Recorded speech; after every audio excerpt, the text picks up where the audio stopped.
بسم الله الرحمن الرحیم. سڵاوی خواتان لێبێ بەڕێزانم، کاتتان باش. خۆشحاڵم بەوەی کە لە خزمەت ئێوەی بەڕێز و خۆشەویستم. ئەمڕۆ باس لە بابەتێک دەکەین کە بە حەقیقەت پێویستە زۆری قسە لەسەر بکەین و لەسەری بوەستین و گرنگی پێ بدەین و هەوڵ بدەین ئەم ڕۆژانەی کە ئێستا کە دەیبینین بگەڕێنەوە ئەو ڕۆژانەی کە ڕۆژانی جوان بوون، ڕۆژانی خۆش بوون، ڕۆژانی هاوکاری و ڕۆژانی برایەتی و ڕۆژانی دۆستایەتی و دراوسێتی و خزمایەتی و لە یەکتر بردن و وەڕێز لە یەکترگرتن خۆزگە دەگەڕاینەوە ئەو ڕۆژانە. باش بابەتەکەی من ئەوەیە کە هۆکارەکانی زۆربوونی گرفتە کۆمەڵایەتەکان چین. لەوانەیە هەرگیچێک لە ئێمە گەر پرسیار لە خۆی بکا و سەیرێکی ڕابردووی خۆمان بکەین، ڕابردوویەکی دووریش نا، زۆر دوور نا، زۆر نزیکانی. هەمووی 10-15 ساڵێک بەر لە ئێستا ئەگەر ئەنی چۆن دەڵێ زیادم نەوت بێ، بەڕاستی ژیان زۆرێکی تر بوو، دۆستایەتی زۆرێکی تر بوو، خزمایەتی زۆرێکی تر بوو، ژیانی خێزانی زۆرێکی تر بوو. بەڵام بەداخەوە ئێستا دەبینین یعنی خزمایەتی زۆر کاڵ بۆتەوە، هاوکاری زۆر کاڵ بۆتەوە و لە جێی ئەوانە بەداخەوە ڕق و چینە، ڕق لێبوونەوە و بەدەنگێکەوە نەهاتن، هاوکاری یەکتر نەکردن، تا دێ مەسافەکان زۆرتر دەبن لە نێوان خەڵک، لە نێوان خێزان، لە نێوان ئەندامانی خێزان، لە نێوان ئەندامانی بنەماڵەیەک. ئەمانە بۆچی دەگەڕێتەوە؟ هۆکارەکەی چییە؟ جاران خەڵک کلیلی ماڵەکەی دەدا دراوسێکەی، منداڵەکانی لای دراوسێکەی بەجێ دەهێشت. بەس بۆچی ئێستا وای لێ هاتووە کە کەسی قەومتمانێ بە کەس نەماوە؟ بۆچی ئێستا وای لێ هاتووە کە یعنی لەسەر شتێکی زۆر زۆر بەسیط یەکتر دەکوژین؟ خەزور زاوا دەکوژێ، زاوا خەزور دەکوژێ، شن تەلاق دەدرێ، یعنی لەسەر فولایەتێک خەڵک دەکوژرێ، لەسەر شتێکی زۆر زۆر سادە خەڵک دەکوژێ. یعنی زۆر لای ئاساییە کە لەسەر شتێکی زۆر سادە بە ساڵ هاتوچووی براکەی خۆی نەکا. جارێ خۆ دراوسێ، جاری وایە بە ساڵیش ئەگەر لە مناسبەیەکی تازیەیەکیان ئەگەر نا کەس مەرحەبای کەس ناکە و کەس سەلام لە کەس ناکە و کەس گرنگی ئەسڵەن بۆ بابەتە نادا. ئەوەش بۆ چوونی من نییە، ئەوە واقعی ناو کۆمەلگایە کە هەر گەلێک ئەگەر هات و خوانەکە ئەوەی کە ئێستا ئێمە پێیدا تێدەپەڕین، ئەگەر خوانەکە بەرەو زیاتر بڕوە بەداخەوە یعنی پاشە ڕۆژێکی باشمان نابێ. ئێمە هە لە دێر زەمانەوە بیستومانە کە باو باپیرانی ئێمە کە چەندە بۆ یەک درسۆز بوونە، چەندە خەمخۆری یەک بوونە، چەندە هاوکاری یەکتریان کردووە، چەندە ڕێزیان لە یەکتر گرتووە. بۆچی ئێستا وای لێ هات؟ بۆ وای لێ هات برا ڕقی لە برا بێ، خۆشگە ڕقی لە خۆشک بێ. تەنانەت ناو خێزانێکدا بەڕاستی دوورکەوتنەوە لە نێوان برا و خوشک و دایک و باوک و منداڵ و دراوسێ و باپیرە و داپیرە و خاڵ و مام و پۆر و تا دێ ئەم بابەتە ینی بەڕاستی بەداخەوە دەچێتە ناو مەرحەلەیە کە ئەو مەرحەلانەی کە تێمان پەڕان دەبێت خۆزگەی بە بخوازی. چێمان لەگەڵە با فەرمێ من حەز دەکەم بەڕاستی ئێوە قسە بکەن، چونکە خەڵک قسە دەکات لە حەقەتدا. هەندێک پێیان وایە کە بێکاری، هەژاری هۆکارێکە بۆ ئەوەی کە ئێستا خەڵک وای لێ هاتووە. بەڵام ئەگەر ببینین خەڵک زۆر هەژاری جاران زۆریش بە قەناعەت بوو. خەڵکێک باز دەکات دەڵێ بیئەکە وای لێ هاتووە، خەڵکێک باز دەکات دەڵێ تعلیممان وەکو پێویست نییە، پەروەردەمان وەکو پێویست نییە، بۆیە ڕێز لە گەورە ناگیرێەوە بەزەی بە بچووکدا نایەتەوە. خەڵکێک پێی وایە کە ئەمە تەقلیدێکی کوێرانەیە، لە تەقلیدێکی غەربە، بۆ خۆت بژی ئیدی حەقت لەسەر کەس نەبێ. تەواو. مام جەوهەر لە کۆیە بەڵێ فەرموو. مام جەوهەر سڵاوی خوات لێبێ و ئەم کاتت باش. سڵاو لە جەنابێت پێشەکی دەربارەی یەهودی کافر هۆنراوەکە مرسا باسی دەکەمەوە دێمە سەر ئەو بەرنامەی. بەڵێ. دێم یا خودای مەزن خۆشی بهێنا، جوولەکەی کافر لەرگە دەربێنە، دژی قورئان و دژ بە ئیسلامە، خەونی جوولەکە ئەوەی وەڵامە بەس خۆی بمێنێ حکمی دنیاکە ئیسلام کۆی لە بێ و هەر لە دوی ڕاکە ئیسلامی خواناز ئێستا کاتێتی دز بە جوولەکە خواز دەگەڵیەتی لێگەت بە هەستە بۆ تۆ بەسێتی جوولەکە چییە دز بە ئیسلام بێ دز بە قورئان و قودسی خوددا بێ ئەوەی کە ڕاستە چاکەی دنیاە ئیسلام و قورئان سەرێر بەهایە جوولەکەی کافر هەر بێ بەهایە دز بە مناڵە کە مەلایکەتن تب لە جوولەکە کە بێ قیمەتن دەستخۆش بەداخەوە ئێمە گرتوونین ئێمە برای یەک نین بەڕاستی 53 وڵاتی ئیسلامی هەیە بەداخەوە کەس نوقەی لێوە نایە 22 وڵاتی عەرەبی هەیە 400-500 میلیۆن کەسن براکانیان لە تەنیشتیانەوە دەکوژرێت نوقەیان لێوە نایە ئەمە بەڕاستی بەداخەوە ئەنی سەرکردە بە کرێگیراوەکانن کە وایان کردووە ئەمڕۆ جوولەکەش ئاوا بێمنەتانە بێباکانە بێ بەزەیانە بێویژدانانە ئەنی بکەوێتە گیانی ئەو خەڵکە مەزلوم و ئەو خەڵکە خاوەن حەقە دەستەکانت خۆش مام زەوهەر من دەپرسم خاڵی دوام ئێستا کەس دەگەرێتەوە سەر عایلەکانی خەڵکی کوردستان ئەگەر بۆ خۆیان لەگەر یەک چاک بن ئێمە دەزانین هۆلاکۆیەکی کە سەهیۆنێکی کە لە ناو کوردستانە 32 ساڵە کوردیان بەرەو هەموو نەهامەتێکی برد ئەوانە بەرپرسیاری سەرەکی بە تایبەتی ئەو دوو حیزبە سەرەکیە گەندەڵە جوولەکەیە کە دژی کوردن مام زەوهەر یعنی پێ دوایە هەموو شتێک هەر خەتای ئەو دوو حیزبە بێ هەموو شتێک خەتای حکوومەت بێ هەموو شتێک خەتای حیزبەکان بێ ینی هەموو شتێک هەر ئەوان سات بکەمە ڕێگەم بدە ئەگەر تو مناڵەکانت تێر بوو لە ماڵێ پەروەردەیان باشتر دەبێ ئەگەر مناڵەکانت برسی بن دەربەدەر دەبن ناچ لە ماڵێ برایەکانت باسی برسێتی بکەن دێ بەرد لە دەرکەی تو دەدەن ئەوانە کارەبارە ناتینەوە ئەوانە خەڵک برسی دەکەن هۆلا کۆنە فێرعەونن ئەوانە ئەمن و استخبارات و جاسوون هەموو شتێک بوون برسی بوون هاتووە ئێستا بوون بە ملیاردێر وامی لە تشتیان بەرەو هەڵدەبردێ ئەوانە سەبەبکاری سەرەکینە سپاس مام زەهۆرجان ئەوە ڕاستەکێ زۆر سپاس بە قوربان باوکی ڕێناس ئەم کاتت باش بەڵێ باوکی ڕێناس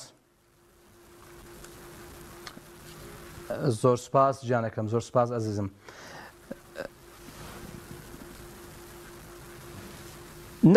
نەخێر بابەتەکەمان ئەوەیە من لە بەڕێزت دەپرسم یاخود لە هەر بەڕێزێک کە پەیوەندی دەکا لە هەر بەڕێزێک کە بینەرمانە بۆچی ئێستا کە وای لێ هاتووە کێشە کۆمەڵایەتەکان گرفتە کۆمەڵایەتەکان ڕۆژ بە ڕۆژ بەرەو زیادبوون دەڕوا سەبەب چییە بۆ ئەو بەڵێ گیان گشتی ئەگەڕێتەوە بۆ پێشکەوتنی ژیان دەوا بڵین ئەمڕۆ ئەنتەرنێتە فەیسبووکە تەلەفۆناتە دێم و چەیەبی سەرەتاییەکان عنی سەخان و ئەمە وەکو جاری جارانی خان خەڵک لە خانەیە قوڕ دیارە بکە ئێستا دەبێت خانی تایبەتی خۆی هەبێ بۆیەکە خەڵک بەڕاستی بغرا بووە لە ناز و نەحمەتەکانی خوای گەورە بە حەقەت زۆر نییە بە زروفی ئەوڕۆ ئێتر هەتا دێتیش کێشەی کۆمەڵاتی ڕوو لە زیادبوونە چکە عەسی سورعەیە ژیان ڕوو لە پێشکەوتنە خەڵک مێشکی تەقەبوڵی ئەم ژیانە ناکات ئێستا حالیان لەبەرەوەی تەتەورات زۆرە ئەلکترۆنیات زۆرە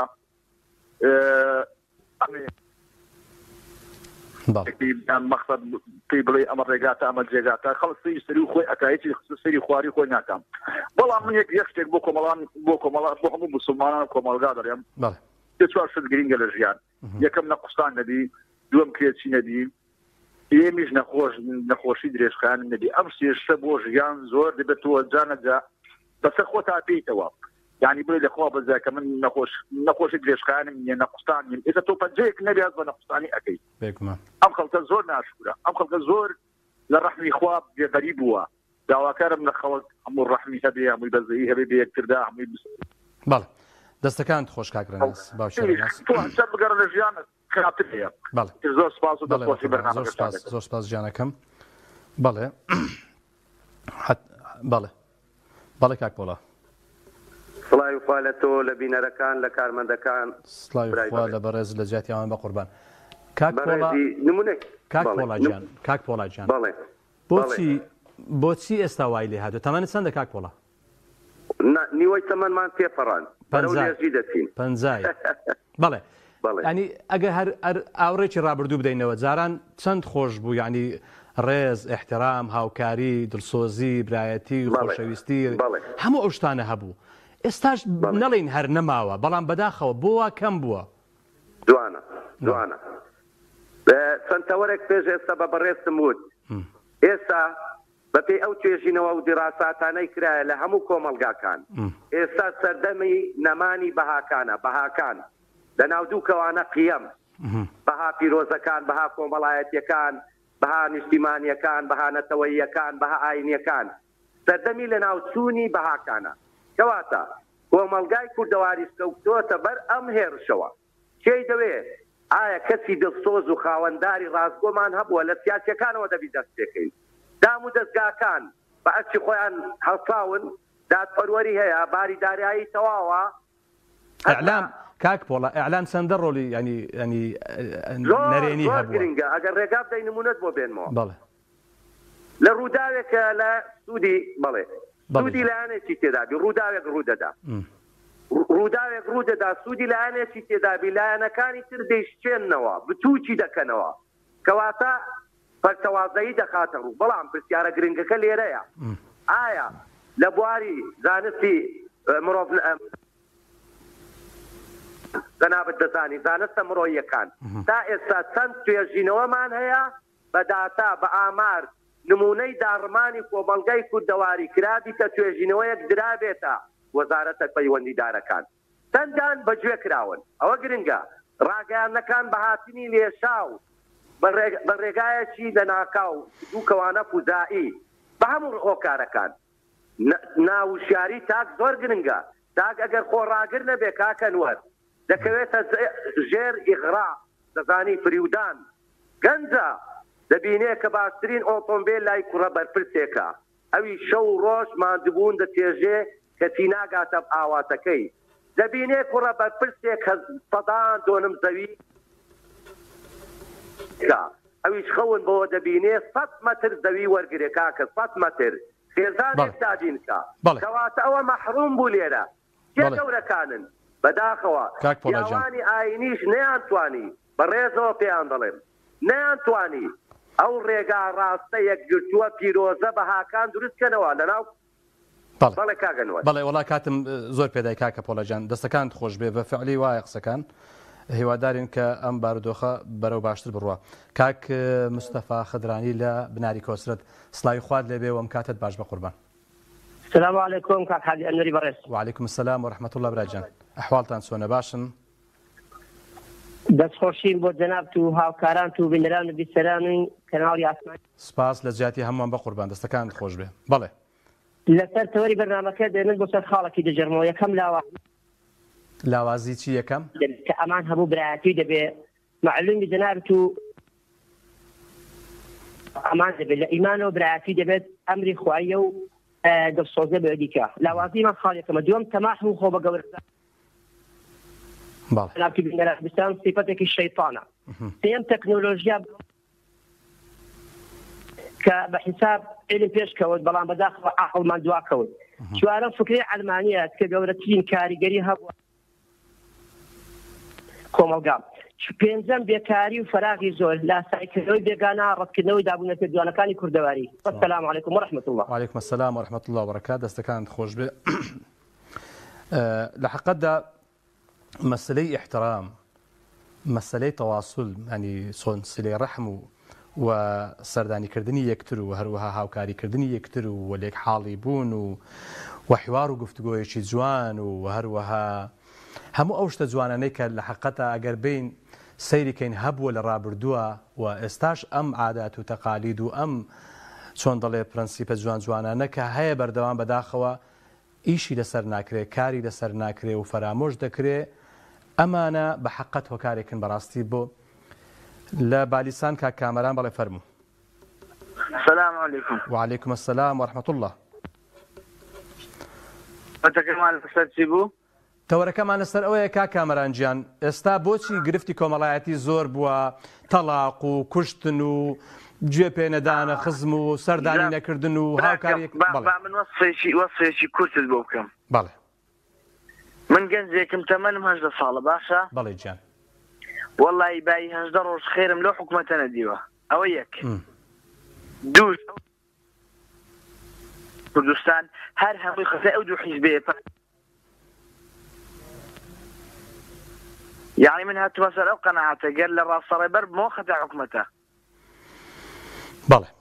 بوتشي بو أندا يعني بدواي همش تختار. براك. بله. بحرتي من هات حزبه. راني بو. هم غيرة لبدل ملة دانية شيء غيرة نهشت حكم بقرآن ناكن أو حرية كم شتك حكم بقرآن ناكن غيرة طاو غيرة زینیان حەڵال کرد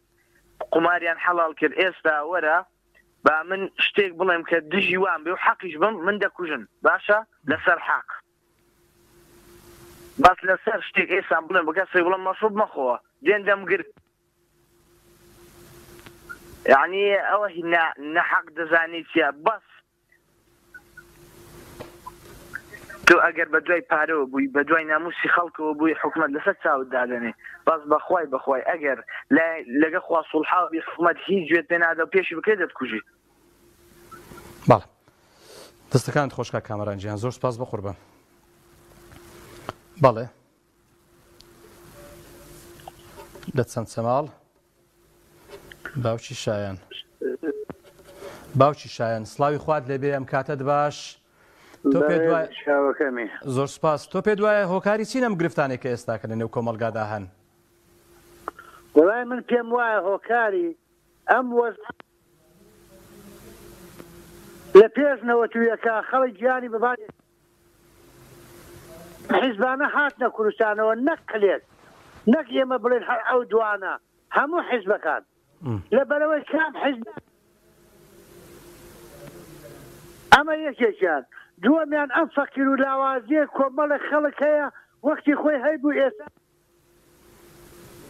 ئەبیستم ئەڵێ ئەگە 1000 ناری پێ بێ باە 1000 ناپیاوی داوارێک کردووە هەمویان کردۆ بە کۆیلە ئەمجا دووەمیش ئەم تۆڕە کۆمەڵایەتیانە چەند جارە خوانە بە کۆڵانەکە هاتووە ڕۆژ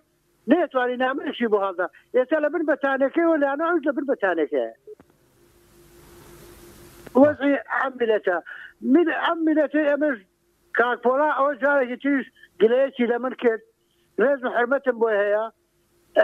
کۆمەڵێک ڕاستەکە کوڕی بەرپرسێک شەق لە پارە هەڵەدا ئەبینین لە یانە مستەفتە دۆلارە هینەکە کوڕەکەی منیش خواخوایەتی ڕۆژانە یان نەیدەبێت دەستەکانت خۆش زۆر سپاس لە هەولێر کاک حەیران بەڵێ فەرم کاک حەیران بەڵێ گیان السلام عليكم. وعليكم السلام ورحمة الله. بەڵێ گیان کاکەم دەستخۆشی و بەرنامەتان لێ دەکەم سپاس بۆ بەڕێزت. بەڵێ هۆکاری سەرەکی بەڕاستی ئەمڕۆ کێشەی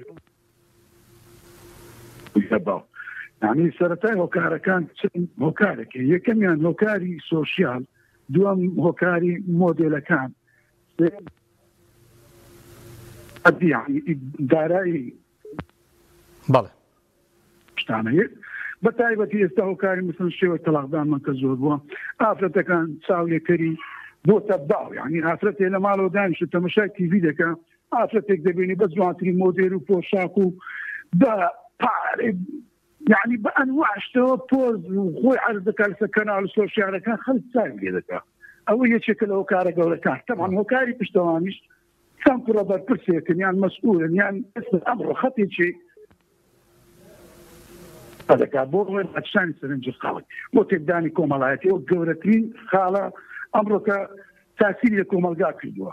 ئەمە کە ئەگەر چی سەردانی ماحکەمە بکەین دەبینی کێشەکان لەسەر چی دەست پێ دەکات شتی بەرسی یعنی سەردان موبایل ئەو شتانە و پشگیریکردنی مۆدێل و کچە نازانم چی و چی ئەو شتانە دەورێکی ئەساسیان هەیە طبعا بێ موچەی بێپارەی بێکاری بێ ئیشی بێ ئاوی بێنانی بێ بەنزینی بێ نفتی یعنی بەچی داوبرێ ئەو شتانە هۆکاری بەڵێ دەستەکانت خۆش کاک حەیران زۆر سوپاس بە قوربان خەڵک نازانی پەلاماری چی بدە ڕاست سوپاس وانوا بەنسبەت پیاوەکانش کە دەگەڕێنەوە دەوڵەتی کێشیان هەیە لە ماڵەوە یعنی ماهاناتیان زۆرە داواکاریان زۆر لەسەرە تەکلیفیان لەسەرە پێداویستی بەڵێ دەستەکانت خۆش کێشەی کۆمەڵاتیمان بۆ دروست هیوادارم ئۆپۆزیسیۆنێکی بەقوت شەوی هەتا ئێستا ئێمە ئۆپۆزیسیۆنمان نییە هەتا ئێستا یەک ئۆپۆزیسیۆن هەڵوێستی نەبووە یعنی بە هەموو بەڵێ دەستەکان هەزار جەماوەریان هەیە یەک جار بچوبانە سەر شەقام ئەمڕۆ بە دڵنیا بەشتی جوانتر و باشتر داهاتەڕێەوە هەنا لە وەضعیەتدا باشتر بەڵێ دەستەکان خۆش کاک حەیران زۆر سوپاس بە قوربان دەسمەڕانیە باوکی محەممەد سڵاوی خوارد لەبێم کاتت باش الو بەڵێ بە قوربان کاکە حاجی سلام علیکم سلام و رحمة الله وبركات والي الرازي بك خوالة توج رازي بي يا ربي سپاس دەکەم برام بتصوري من لهر وڵات یا هەرێ بۆ دڵ لەسەر حکم ڕانی بوو ئۆتۆماتیکیەن شۆڕ دەبێتەوە خوارەوە دەبێتە گرفت لە نێو کۆمەلگادا گرفت گەلک زۆرە کاکە حازی ژیان هۆکار گەلک زۆرە ئیتر دەسەڵاتی گەندڵ ئەو گرفتانە ئیستقلال بکاتن و پیاکوژەکان داڵدە بداتن دزەکان نابتو بینەران لەش فرۆشەکان و مۆدێرنەکان ببا بە بازاریان وەرگا گەنجەکانی پێسەرخۆش بکە ئەو گەنجە تووشی دزین و کوشتن و لاڕێی بکاتن زۆر بەداخەوە یعنی تاچی کوردی بەڕاستی دەناڵێنی بەدەست ئەو حیزبانەی ئەلمانیە و حکومڕانن زۆر بەداخەوە 32 ساڵە یەک شتی باشە تا ئێستا نەماندیتە بەڵکو چی بەهای جوانی کۆمەلگای کوردەواری بوو چی عرف و عادەتی ناو کۆمەلگای کوردەواری بوو ڕۆژ بە ڕۆژ سات بە سات ئێمە لە دەستیان دەدەین لە شوێنی ئەوان نشتی نامۆ دێتە ناو کۆمەلگا کاکە حازی گیان زۆر بەداخەوە یعنی گلەی یەکشم لە حزبە ئیسلامیەکان هەیە وە دەزانم خەنجەرەکە ئێستادەی خەمە ناو زەرج خۆم ئەو گلەیە دەڵێن یعنی بەداخەوە نەبووینە مصلحی کۆمەڵایەتی زۆر بەداخەوە ئەوانی سەرکردەکانیان دەرم ئەوانی خوارۆ نارم خوار ناگری ئەوانی خوارەوە هەموو بەرام سەرکردەکانی قوبتی سەرەوە هەموو خەریکی ژیان و خۆیانن معاشی گەورە جێگە و ڕێگە و پێگەی هەمووی قەسر و قوسور و ئەمان و زەمان و سیارە و مارەی زۆر بەدوایانەوە بەڕاستی من ئەوانە وەکو ئەهلی ئیمان و خوای ناوینم هیچ جیاوازەیان تێدا نابێن لەگەر سەرکردەکانی ئەو ئیمانیانە داوا لە خوای گەورە دەکەم هەتا ئەو کاک باوکی محەممەد لەگەر ئەوانی ئەلمانیەکە باوکی محەممەد بەرێ پێدوانیە ینی تۆزێک ینی نازانم ینی چۆن پێت بڵێم ینی پێدوانیە نەعەدالەتیم نەکردیە من مسلمانی خوارەوە دەزانم لە چ میحنەتەکە بەڵام پێدوایە سەرکردایەتی حزبە ئیسلامیەکان وەکو سەرکردایەتی حزبە ئەلمانیەکان بن ینی ویسان بە وجدانەوە قسە ئەگەر بە وجدانەوە دەیڵێم و بە بەرپرسیارەتی دنیا و قیامەتەوە دەیڵێم ئەو پارەیوانیان لە دەستبی ئەو چەک و دەسەڵات وێزەیوانیان لە دەستبی دەتوانم برێم زیاتر و خراپتریش دەکەم و دەسەڵاتی خۆیان هیچ فەرقەتیانە لەگەروان مسلمان نییە مسلمان هەیە نان نییە بخوا مسلمانێ ناتوانانی مناڵەکانی ڕۆژانە ڕستی لۆپیاکە ئەو سەرکردانە لە چێن ئەو خەڵکە بکەن کاکە من لە ئێش و ئازاری ئەو مسلمانانەی خوارەوەیە هاوار دەخەمە ڕخنە دەخەمە بەردەمی لێزەنگین کاکە نابی بەرپرسیارەتی قیامەتیمان لەسەر شانە ئەمە من زەرگم بێ واقعەتە ئەوە لە ناو کۆمەلگا خەڵک ئەو قسانەمان مۆجا دەکات دەزانن ئێمە تەوەجۆ سەرکردەی مسلمانی بە مۆنیکا و بە لەیلە علوی بە بۆ نەوشە بڕوە هەزاری خانەنشینی دەنگەتیان لێوە نایەتن کاکە هەموو خەڵک مرد لە برسان دوول لە ڕوو جەنابت و بینەران هەموو خەڵک بەڵێ دەستەکانت خۆش باش محەممەد زۆر سپاس باوکی محەممەد کاتم زۆر پێدای گیانەکەم کاک عەبدوڕەحمان لە هەولێر السلام عليكم. وعليكم السلام ورحمة الله. أستاذ أنور، طبعا ضرب كتب مختصري وشاركان خميان أو هم زنقي برفابو بلى وبتايبتي العراق أنا بدأ قداري هالصال بالدوام الميوزيكي المعركة عرض ذكرى أو لا شانا يعني بارتة ببون ميش ومجاز بصري يشتبون روزانة بلاياني كم دوزار نشان ددرا زنو من دالو لهمو تمنكان لهمو قناغي تمن أو وينانيان دبيني أو ويكر عاطفة نمينة يعني إنسان ضحايا كان ليه بدري كذ رحمي بكذ نكا أو يبدو إيسان أبو دمرد حوليري ندبيني أستاذ إيسان كري أرضي هموي لناوي تلفانتي هر مروبتي دبيني إيسان كري أرضي بكاملي لناو تلفانتي يعني أجر لقطب الشمالي رودا وقروب دا دقيقة شنابة كوابو أو انفتاح الدورة أساسي هي إيه اختلاط بون إصدار مثلا أمن طبقي هزار نالم بالزوران هنا كما كان لأمستردام كان لمارسيليا طبعا أوان الدنيا دبينو دينوا التأصيل الدور بري خوي عندكن صار ماسونيات حركة ماسونية تواني أوروبا تدميرك وضعي جيان ده زواجي مثليها ورقز بازي ميل كردن بيكتر يعني الرقزي هاو الرقز ميل بيكتر بكا بله لا يكون دكم أو الجيش لدنما كاكا بروتوكولات حكماء الصهيون نقدوا كتابك دون نسخة بروتوكولات حكماء الصهيون يستطيعون مقررة كتيبة زور بسيطة لسر غلافك نسراء ايما تندين صدى تاوروان بوينتا هنك امان ذكاني قمان بيكات مانع مانية لاري مانية تندين صدى تريش تاوروان بين حتى همو امان ذكان مان دفيتشين كوابو ماسونية دورة زور أساسي دبيني لو تقداني كوملغا دوائي دارشنوي بفي صيغة التوراة داد الرجليتوا أخلاقيات همو تدمير دكري لغات همو تدمير دكري آين كان همو دبيل ناو بتن يك آين يك دين يك علم يك دولة دروس بكري ماسونية إيشي كردي أو حقتانا دزاني لبلي ياكين حتى بلاي سيسيم ماسونية تزور مراحل يسيروا سمرد هذا سن أستاذ بشرية لا يعني هي قيمة تشنيات بمراحل يسيروا سمرد هذا سن أتوبخينه بس أربعة كتب في الماسونية أو يبخينه أخو أوان بأشكال ضلين أو خلق عمو بو إما دروس كراو بو خزبتي إما ناري الشعب الله المختار شعب الله المختار خاصة جديدة دا يا بني إسرائيل اذكروا نعمتي التي أنعمت عليكم وأني فضلتكم على العالمين أويك ولقد اكثرناهم على علم على العالمين أودوا ولقد آتينا بني إسرائيل الكتاب والحكم والنبوة وفضلنا ورزقناهم من الطيبات وفضلناهم على العالمين أوسيه ولتعلن علوا كبيرا أوتار إسراء بقرة دخان جاثية مراجعة بلام أوان قدري همو أو نعمتي إخوان نزاني أكيد من علاقة ملوينية زاني نزاني إيش ذكري إيش بيجومان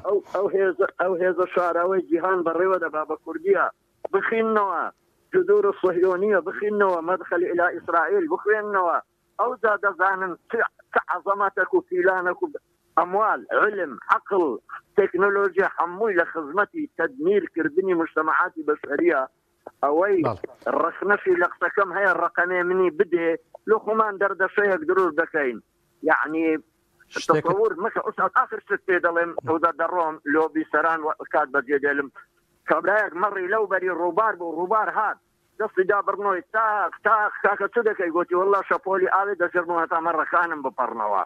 شابولي آويش ببرنوي ناقرته أو ده آخر كلام لا تسأل الطغاة لماذا طغوا بل اسأل العبيد لماذا ركعوا قد لستم كارما برسا لو استم دكي لستم ليكراو ببرسا لو أوندت سمايا وملكتي والسلام عليكم. وعليكم السلام ورحمة الله وبركاته. بالي كاكا. السلام عليكم ورحمة الله وبركاته. وعليكم السلام ورحمة الله وبركاته. كاغن ورجان بمايكك وكشوف وناوزة هنم بمايكه وبسم بوشوي بۆ ناو جەهەنەم بڵێ چیەکەن لێرە بەڕێی جەنابەت چی جوابێنەوە پیاوم دەوێ بچێ بە مایکۆ بۆ ناو جەهەنەم برا لە دوورەوە لە دوورەوە لە قورئانە فەرمێ لە بەرزەکانی باشتەوە چیەکەن لەوێ قەیناکەنە على الأرائك ينظرون ئەگەر ئەم لە بەهەشتەوە سیرکەم قەینا نەبەز وڵا کارەساتە بچین ناو جەهەنەمێ چی جوابێنەوە چی جوابێنەوە چی جوابێنەوە وڵاڵێن خۆزگە کاری باشمان بکردبە تحمل بەخیل نەبی بەخیلە سوممە کەفەر بەخیلی کلیلی هەموو تاوانێکە ئەمە ئەوە حەزەکەم قسەیەک بکەم ئەزیزەکەی من بەشەر نامرێ بۆ نامرێ ئەمە پرسیارە لە جەنابە قورئان شارەزای بەشەر مردنی بۆ نییە لە باشت و لە جەهەنەم ئەم مردنە یاران موقەتە زینۆ بێ مردنی بۆ نییە بۆچی بەس چییە نازم تفسیرەکەت حاڵی ناب ئەڵێم بەشەر نامرێ بۆ نامرێ لەکوێ نامرێ لەکوێ نامرێ لەکوێ لە بەهەشت و جەهەنەما مردنی تیانە لا يموت فيها ولا يحيا تەواوە قسەکەەوە ڕاستە هۆکەی چییە هۆکەی ئەوەیە تەواو ئیدیە تۆ مەرحەلەی دنیا تێپەڕان دەچێ بەهەشت یان جەهەنەم یا ئەوەتە بە ئەبەدی لە بەهەشتی یا ئەوەتە بە ئەبەدی لە جەهەنەم یان ئەوتە دوای تێرشەکردنێک و دەگەڕێەوە بەهەشت دەڵێ نێشێ نەوزانی ئێمە لە ڕۆحی خوای گەورە خەڵق بووین ڕۆحیش نامرێ جۆلەیە جۆلێ کاگەنوەر بەڵێ جۆلێ بوو بەڵێ بەڵێ ئاها تەوەڕەکەی تر قسێکم کرێ گەڵێمەوە ئیسرائیل خوای گەورە ڕێزی لێنان لە دەست فیرعەون ڕزگاری کردن ئەو مەعدەنیان لێ دەرچووە ئیبلیس خوای گەورە ڕێزی لێ نابوو خۆی کرد بە پەنگ ڕەجم کرا کوردیش سەر نەکاتە سەر دەی خوافیز خوای گەدارت بێ مامۆندارە خوای گەدارت بێ بەڵێ کاک عەبدولقەهار لە هەولێر کاک عەبدولقەهار سڵاوی خوارد لێ بەم کاتت باش سڵاوی خوا لە تۆش براگیان باشی بە قوربان سپاس بەڕێزەکەم بەڵێ جەنابەت ڕەئیت چۆنە سەبارەت بە ئەو گرفتە کۆمەڵگەی گرنگ بەڵێ گیان یەکێک لەوانەیە کە شیرازی کۆمەڵگای تێکدایە لەگەڵ ڕێزم ئەو مامۆستا ئاینیانن کە ئێستا هەن ئاخر ئەو مامۆستا ئاینیانەی کە ئێستا هەن ئەم گوتم ڕێز نانا تەمەشار جێ لە برای خۆت بگرە ئێستا بۆ نمونە مەولود دێ کاکە پەنجای دەرێ حرامە پەنجای دەرێ بیدعەیە پەنجای دەرێ بڕۆ یعنی ئێستا نازانی دینەکە بەڵێ بەرات دێ بە ڕۆژی بن کاکە بە ڕۆژی مەبن مەوزوع عاشکە دێتن یعنی ئەوانەی ڕێک بووینە ئەجبەکانی کوردستانی مامۆستا ئاینیانە یعنی ئەو کەناڵە ئیسلامیان لەگەڵ ڕێزم شەڕی نازانیت تەماشا شەڕی وام کە یان دینەکەی بکەین ئێستا لێتێک تۆ دینەکە کامە ڕاستەکەیان هەستانم ئێمە وەکو پێیان شەڕ لەسە و بابەتانە ناکەین سوپاس بۆخوا الحەمدولillah پێم خۆش ئەگەر شتێکت هەیە بینی لە پەیام لەسەر ئە بابەتە پێم خۆشە بانی بۆم بنێری پێم بڵێ مەسەرن بەس ئێمە وەکو پەیام حەقمان لەسەر هیچ کەسێک نییە ینی کە دەڵێم ئێمە وامان نەکردێ بۆ مانایە نیە خەڵکی تر وا دەکا بەس وەکو پەیام بەڕاستی وەکو کۆمەڵ ئەوەندەی پێی کرابێ لەم مەعمەعانە خۆی پاراستووە بەڵێ يعني يبقى لو أنا تشيلاتي كومودات كذا يعني دين كذا يعني لو موجودة ما يكتجس يعني كذا يقدر يقول ضروري يقول حوادث يقدر يقول نشي ناكل يقدر يقول بس بالحياة يعني أساسنا هذه مدركة كل شيء بجيب ولكن الشهر ما لا يوجد ولكن ولا أو دين راسك ولا بالأمر بتاع أول ما كان تعطي مدركة كذا دەستەکانت خۆش کە عەبدولقادر گیان زۆر سوپاس ئەزیزم دەسمە کفری کاکە ئەحمەدی بەڕێز سڵاوی خوارد لێ بەم کاتت باش زۆر سپاس بە قوربان سپاس کاک ئەحمەد گیان فەرموو بەڵێ کاک ئەحمەد سپاس بە قوربان دەستەکانت خۆش فەرموو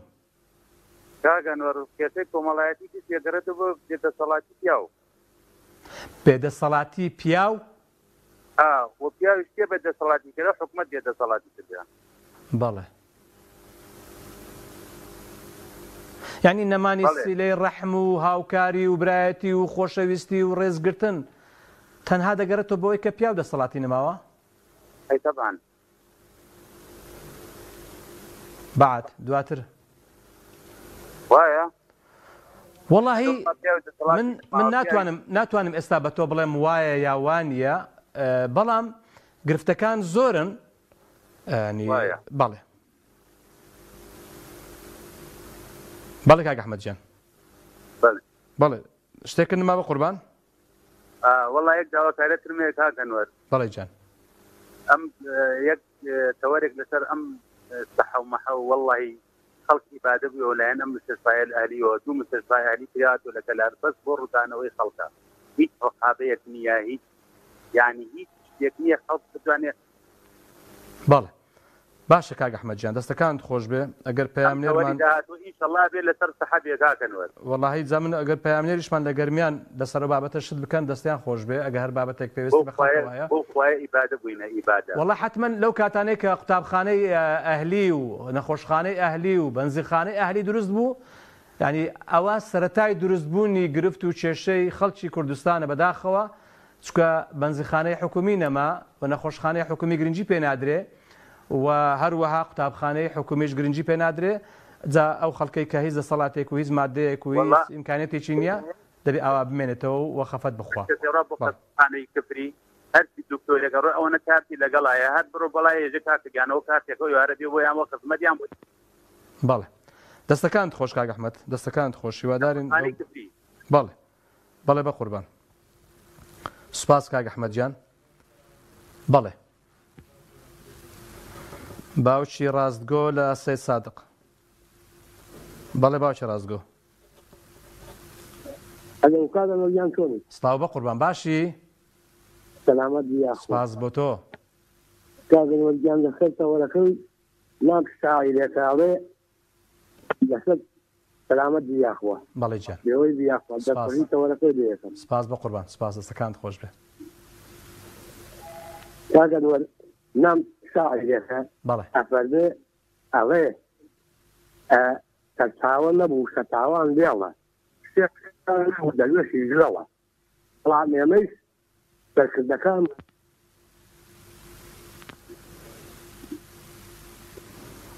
کاک باوشی ڕاستی ئاوایە کاگەنوەرگیان حەتی بەردە لە ئاسمان سێوە دەخوارە خەتای ئەم دوو حیزبێ بە زۆری پارتی یعنی ئێمە خۆمان هیچ گوناهێکمان نییە خۆمان دەسەڵاتمان نیە بە دەسەڵات کراوی پێغەمبەری خوا دەفەرمێ عەلەیهی سڵاو وسەلام ئێوە چۆن بن هەر ئەوانەش حکومتان دەکەن پێدوانی ئێمەش کەم و کوڕیمان هەیە خۆمان هەمانە بەس دەسەڵاتمان نیە بە دەسەڵات کراوی بەڵێ هۆکارەکەی تەنها بێدەسەڵاتی ئێمەیە و زۆرداری دەسەڵاتدارانە و یاخود بابەتێکی تریش هەیە ینی ئەلە وەڵام زۆرداری دەسەڵاتدارانە کاردانەوەیەکیان نییە بەڵێ دەستەکانت خۆش باوکی ڕاستگۆ سوپاس بۆ بەڕێستان سوپاس بە قوربان کاک مەحموود لە پیرەمەگرون سلام علیکم کاکەجان باشی عەلەیکم السەلام وەرەحمەتوڵڵا براجیان باشی بە قوربان با قوربانم دەستی ماچەکەم ئەستەغفر الله من دەست تۆ ماچەکەم یاخوا بێ باشی سپاس بە قوربان والله برا بەڕێزەکەم دا وڵای ئەم کۆمەڵگەی ئێمە یعنی چام گرفتە باسکەین یعنی ئەمەەی گرفت زۆرە ئەمەەی کێشە زۆرە ئەمەەی مشکلە زۆر یعنی هیچیان نێشتۆ بۆ ئەم خەڵکە هۆکاری هەموو ئەوانەی کە باسی دەکەی هۆکارەکەی چییە؟ والله هۆکارەکەی بما كسبت أيديهم والله يعني هم يدسي خمانة يعني هم يدسي خمانة وكارجي يدسي خمانة يعني كأماني أذاني كأمانة جنزلنو أذاني أمانة كبكلشي حكم الراني ناينو يعني شاك وخراب يعني كبخلقناين بوتي دنيا تبين بوتي بجيريان كين بوتي يعني يعني هو كاري شيء يعني هم ظلم السماء كريه ما هر تجيريانا كين كاك محمود يعني هو كارغاني هم يبدل معنا براسي كاك محمود بلجان برا سردانی برا ناکە خوشک سەردانی برا ناکە برا سەردانی خوشک ناکە هاوکاری پێویستە هاوکاری ناکە ڕێز لە یەکتر ناگرین نازانم یعنی ئەوە چ ناوێکی لێدنەی والله ئەمە چی ناوێکی لێنی هۆکارەکەی يعني هۆکارێک لە هۆکارەکانی ئەوەیە کە بێڕحمیە و بێ يعني دیانەت کەم بووە و ئیسلامەتی کەم بووە بەڕاستی ئەمانە هۆکارن و دوایەوەش کە هۆکارێکی تریش وڵاتانی غەرب یعنی بە زۆر بەسەرمانەوە هەیە یعنی سەبەبی هۆکاران کە تەداخولکردنی وڵاتانی غەرب زۆر بەسەرمانە کەناڵە خراپەکان ساید و ڕۆژنامە خراپەکان بەڕاستی ئەمانە هەمووی هۆکارن یعنی باسی چی بکەم وەڵام بەس خوای گەورە مەگەر بەس خۆی دابەزێنێ و خوا ڕەحمکە. سپاس کاک مەحموود جان، سپاس بە قوربان. دوا پەیوەندی دێمەوە هەولێر کاک سەید حاجی بەڵێ بە قوربان فەرموو. السلام عليكم. وعليكم السلام ورحمة الله. بەڵێ جان. باسی دەکەی بەڕاستی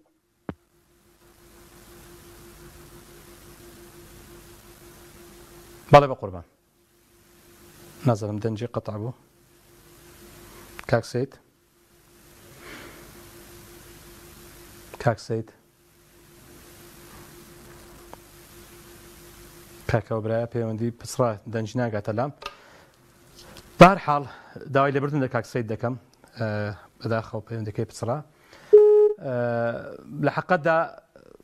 ئەو هەموو جوانەی کە هەبوو لە نێو خێزانەکاندا لە نێو بنەماڵەکاندا لە نێو کۆمەڵگای کوردی بەڕاستی شتی جوان بوون. هیوادارم کە